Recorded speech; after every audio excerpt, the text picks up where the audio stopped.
PlayStation Vita.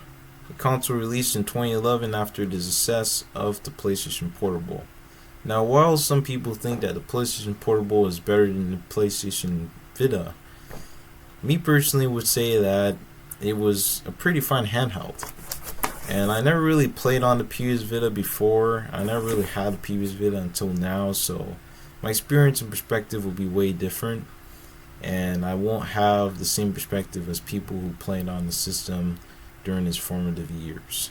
Now, this is the overall design and aesthetic of the PlayStation Vita. Now, it looks similar to the PlayStation 4 in some aspects, but it's technically its own thing.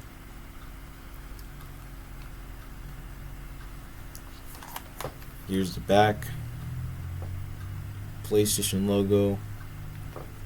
And this is also my very first PlayStation console technically, even though it's a handheld and it's not anywhere to a home console.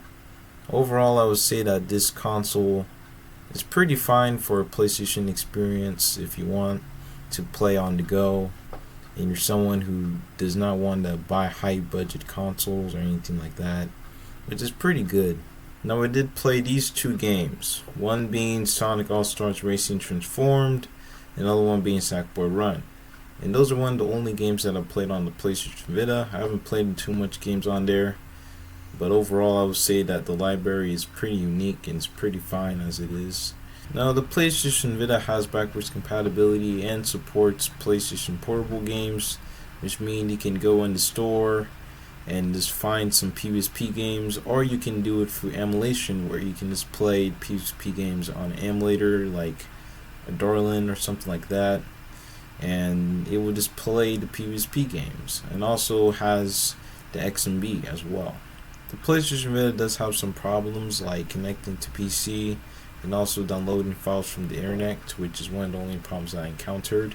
Now, some of the games on the PlayStation Vita are pretty cheap. Some cost about $19, while others are kind of cheaper or even more expensive. So I would say that overall the price of the games on the PlayStation Vita are not that expensive. So if you're someone who wants to buy some cheap Vita games, then there are some games to play that are cheap on the PlayStation Vita. Overall, that got to be it for this video. If you have an opinion on the PlayStation Vita, you have your thoughts on the PlayStation Vita, or you want to give me a perspective of the PlayStation Vita, you can down below in the comments.